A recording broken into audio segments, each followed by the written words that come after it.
To my channel. আশা করি তোমরা সবাই ভালো আছো, আর হ্যাঁ আমিও ভালো আছি। হাতে কি এটা দেখতে পাচ্ছ? এটা হচ্ছে সজনে শাক, ঠিক ধরেছ। আজকে রান্না হবে এই সজনে শাক আর এই কলমি শাক রান্না হবে। এটা আমাদের ক্ষেতের, মানে ক্ষেত বলতে কি বাড়ির পাশে হয়েছে তাই। আর এই সজনে শাকটা হচ্ছে, এখানে একটা কাকু আছে, এই কাকুকে কালকে বলেছিলাম যে কাকু সজনে শাক দিও, তাই সজনে শাক খাবো, তাই কাকু এতগুলো দিয়ে গেছে সজনে শাক। তাই ভাবলাম যে আজকে সজনে শাকটা করেই নিই। আমি কিন্তু আগে শাকপালা কিছুই খেতে পারতাম না, মানে খেতামই না, ভালোই লাগতো না আমাকে। কিন্তু এখন আমাকে কিন্তু শাক খুবই ভালো লাগে। আর এইভাবে একটা শাক খাওয়া আমাকে একটা দিদা শিখিয়েছে শাক খাওয়াটা।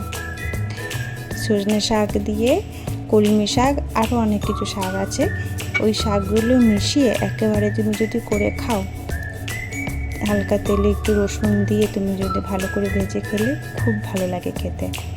তো আজকে আমি ভাবলাম আমার কাছে দু রকমেরই শাক আছে, তো ভাবলাম যে দু রকমের শাক দিয়ে একটু আজকে রেসিপি করা যাক, শাক ভাজা করা যাক। আর আমি যবে থেকে এই শাকগুলো খেয়েছি সত্যি খুব ভালো লাগে খেতে, তবে থেকে আমি শাক খাওয়াটা আর কি শিখেছি আর কি। আর তারপর থেকে আমি শাক খাই, আমাকে ভালো লাগে খেতে। আর এইভাবে ভাজা করে খেতে সত্যিই খুব ভালো লাগে। তো তোমরা দেখতে থাকো আমি কিভাবে রান্না করছি। প্রথমে তো সজনে শাকগুলোকে তো আমি বেছে নিয়ে রেখে দিয়েছি, আর এখন এই কলমি শাকগুলোকে আমি একটা একটা করে বেছে তারপরে কাটবো। এটাতে তুমি হয়তো দেখতে পাচ্ছ যে এতে ডান্ডি বেশি, হ্যাঁ এই গাছের পাশেই হয়েছে, তো এবার ডান্ডিটা শাকগুলো আছে কয়েকটা, এবার পোকা, এখানে তো যত্ন নেওয়া হয় না, এবার আমাদের তো চাষ নেই যে নানা রকম ওষুধ দেব, তো সেই জন্যই এই ডাঁটিগুলোই নিচে, ডাঁটিগুলো খুব নরমই আছে, শাকও আছে অল্প, কিন্তু অল্প শাকের থেকে ডাঁটি বেশি। তো দেখতে থাকো কী হয়, কীরকমভাবে আমি রান্না করছি। আর তোমরাও এরকমভাবে রান্না করো, তাহলে দেখবে খুব ভালো লাগবে। ওইদিকে আমার গ্যাসে একটা তরকারি চলছে, ওইদিকে এইটা হতে আমার এগুলো কাটা হয়ে যাবে। এই শাকগুলোকে আমি কেটে নিচ্ছি। তোমরা কে কীরকমভাবে শাক খাও আমাকে অবশ্যই বলবে। তবে আমি সব রকম শাক খাই না, আমি কয়েকটা রকমের শাক খাই, আমি সব রকমের শাক খাই না। আজকে এটা নতুন একটা জিনিস তোমাদেরকে দেখালাম, তোমরা দেখো। আর এই শাকের ভিতরে তুমি যদি একটু শুশনি শাক, এই শুশনি শাক তো আমাদের এখানে পাওয়া যায় না, এটা হচ্ছে বাইরেই তোমার হচ্ছে মেদিনীপুর সাইড এরকম পাওয়া যায়। তোমরা যদি কখনো ঘুরতে টুরতে যাও তো ওই দিকে দেখবে তোমাদের হোটেলে ওরা খাওয়ায়। ওই সব শাকের সাথে তোমার হচ্ছে গিয়ে এই শাক মিশিয়ে রসুন দিয়ে করে, মানে একেবারে ভালো করে রান্না করে খেলে খুব ভালো লাগে। আর আমি শাক সবসময় রসুন দিয়েই ভাজি, কলমি শাকটা একটু বেশি আমার খাওয়া হয়, তো কলমি শাক আমি রসুন দিয়েই ভাজি, একটু বেশি করে রসুন দিয়ে। তো এইগুলো কেটে নিচ্ছি, কাটা হয়ে যাক, তাহলে চলো সময় নষ্ট না করে তাড়াহুড়ো করে কেটে নিই। আর একটা কথা, যদি ভালো লাগে তাহলে লাইক কমেন্ট শেয়ার অবশ্যই করবে, আর সাবস্ক্রাইব করে চ্যানেলটির পাশে থাকবে। ফ্রেন্ডস, হয়তো আমি সেরকমভাবে ভয়েসও দিতে পারছি না যেহেতু আমি নতুন, তো তোমরা অবশ্যই আমার পাশে থেকো, তোমরা সাপোর্ট করো। আর কীরকমভাবে কী করলে আরও কীভাবে বেটার হয় বা ভালো হয় অবশ্যই আমাকে কমেন্টে জানিও, আমি অবশ্যই চেষ্টা করব বেটার করার জন্য। শাক কাটা হয়ে গেছে ভালো করে, এবার শাকগুলোকে ঝুড়ির ভিতরে রেখে দিলাম। এবার চলো সব ধুয়ে নিই, চলো চলো। আর শাকটা ধুতে মনে পড়লো কি একটু সজনে শাকগুলোকে একটু পিস করে কেটে নিই ভালো করে, যেরকম করে শাক কাটলে আমি যেরকম কলমি শাক কেটেছি ওরকমভাবে একটু কেটে নিই। তাই ভাবলাম এইভাবে একটু কেটে নিলে একটু ভালো হবে আর কি, তাহলে শাকটা গোটা থাকবে না। এমনিতেও তো এই শাক তো নরম খুব। তো ধোয়া হয়ে গেছে আমার শাকগুলোকে, এইটাতে জলটা ঝরে নিই। আর আমি শাকে কিন্তু আমি জল ব্যবহার করি না, শাকে মানে রান্নার সময় অনেকে তো জল ব্যবহার করে, কিন্তু আমি জল ব্যবহার করি না। ওইদিকে আমার তরকারিটাও প্রায় হয়ে গেছে, তরকারিটা আমি একটুখানি গরম মশলা দিয়ে এটা নামিয়ে নেব। দেখো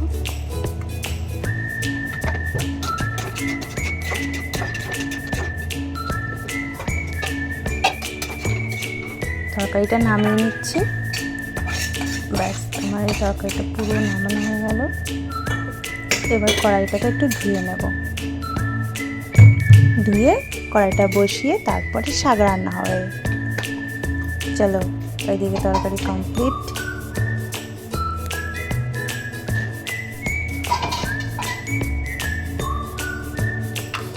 এবার শাকগুলো করার জন্য আমি এখানে বড় বড় রসুন আছে, যেহেতু দেখতে পাচ্ছ সাইজগুলো কত বড় বড়, তো তার জন্য আমি এখানে 3 কোয়া বড় বড় দেখে রসুন নিয়ে নিয়েছি। রসুনগুলোকে ছাড়িয়ে নিচ্ছি। রসুনগুলোকে ছাড়িয়ে আমি থেতো করে নেব। যেহেতু এই রসুনগুলো অনেক বড় বড়, তো সেহেতু তো আমার কাছে তো তোমার ওই হামানদিস্তাও নেই, তো এই জন্য এরকমভাবে পিস পিস করে আমি কেটে, এই যে আমার এই চাকুটা, এই বড় চাকুটার সাহায্যে প্রথমে একটুখানি চিপে নিই, ঠিক আছে? চিপে নিয়ে তারপরে আমি থেতো করে নেব। এই পুরো চিপা হয়ে গেল, এবার থেতো করে নেব ভালো করে। দেখতে পাচ্ছ, এইভাবেই থেতো করে নিই আমি।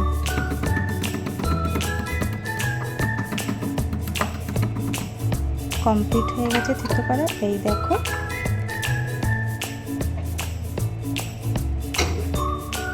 এবার কড়াইটা বসিয়ে দিলাম, এবার শাকটা দিয়ে দিলাম। শাকটা প্রথমে সিদ্ধ হতে দেব। আমি আগেও বলেছি ফ্রেন্ডস, আমি কিন্তু শাকে কিন্তু জল ব্যবহার করি না। শাকে যদি জল ব্যবহার না করো তাহলে শাকটা সত্যি খুব টেস্ট হয় খেতে। তো আমি এখানে প্রথমে শাকটাকে দিয়ে দিলাম, এতে একটু নুন হলুদও দিয়ে দেবো। দেখতে থাকো, এই যে একটু নুন দিয়ে দিলাম আর একটু হলুদ দিয়ে দিলাম। এবার এটাকে একটু ভালো করে নেড়ে চেড়ে এটা ঢাকা দিয়ে দেবো।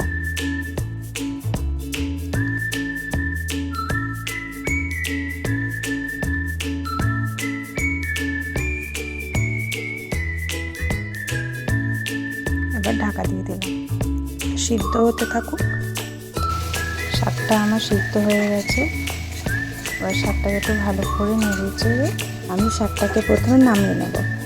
শাকটা নামিয়ে নিচ্ছি, নামিয়ে সাইড করে রেখে দেবো।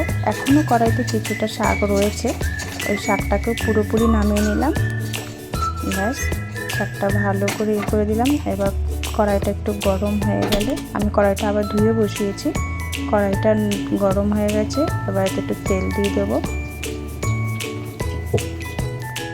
এবার তেলটা গরম হলে আমি ওতে শুকনো লঙ্কা আর এই যে থেতো করে রাখা রসুনগুলো সব দিয়ে দেবো। দিয়ে এবার এটাকে একটু ভালো করে ভেজে নেব, লাল লাল করে। লাল লাল করে ভাজা হয়ে গেলে তারপর শাকগুলোকে দিয়ে দেবো। শাকগুলো ওইদিকে জলও ঝরে গেছে, এটা হতে থাকুক। এই দেখো, লাল লাল করে ভেজে নিয়েছি আমি। একটা শুকনো লঙ্কা আর একটা কাঁচা লঙ্কা দিয়েছি ফিরে।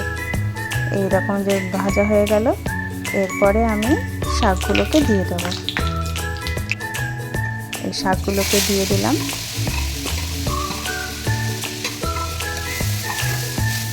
এবার ভালো করে নাড়বো, আমি ধিমে আঁচ দিয়ে নাড়বো, তা নাহলে তোমার কড়াইতে লেগে যাবে শাকটা। এবার তো ভালো করে নেড়ে চেড়ে, অনেকক্ষণ ধরে ভালো করে নেড়ে চেড়ে তারপরে এটাকে আবার নামিয়ে নেব।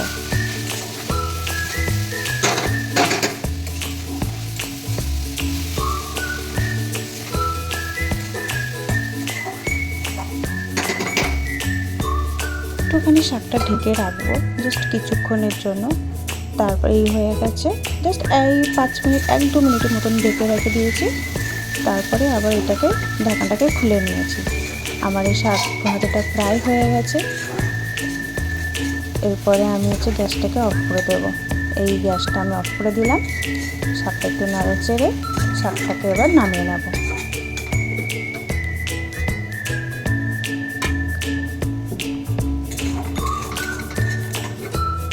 এই শাকটাকে নামিয়ে নিচ্ছি। দেখো, শাকটা সত্যি খুব সুন্দর ভাজা হয়েছে। আর এইরকম করে শাকটা খেতে সত্যি খুব ভালো লাগে, খুব খেতে ইচ্ছা হয়। তোমরা একবার বাড়িতে বানিয়ে দেখো সজনে শাক দিয়ে। আমি নিজে বলছি, কারণ আমি নিজে কখনো শাক খেতাম না, সত্যি শাক খেতাম না, কিন্তু আমি যখন এরকম করে ভাজা আমি যখন শিখেছি, দেখেছি, তখন থেকে আমার শাক খাওয়াটা সত্যি খুব প্রিয়। আমাকে এই রকম শাকটাই সত্যি খুব ভালো লাগে খেতে। তোমরাও একবার এরকম করে বাড়িতে বানিয়ে দেখবে, সত্যি খুব ভালো লাগবে। আমি এটা একটু ভালো করে সেট করে নিয়েছি, এবার দেখো কাছ থেকে দেখাবো। এই দেখো কত সুন্দর লাগছে না দেখতে,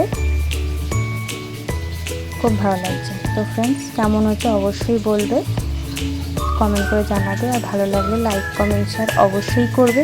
তো আজকেই ছিল এই ভিডিওটা, তো কেমন হয়েছে অবশ্যই জানাবে, সাবস্ক্রাইব করে চ্যানেলটির পাশে থাকবে। তো ফ্রেন্ডস, আজকের মতন এইটুখানি, কেমন হয়েছে, আর দেখা হচ্ছে নেক্সট ভিডিওতে। ততক্ষণের জন্য বাই, সবাই ভালো থাকবে।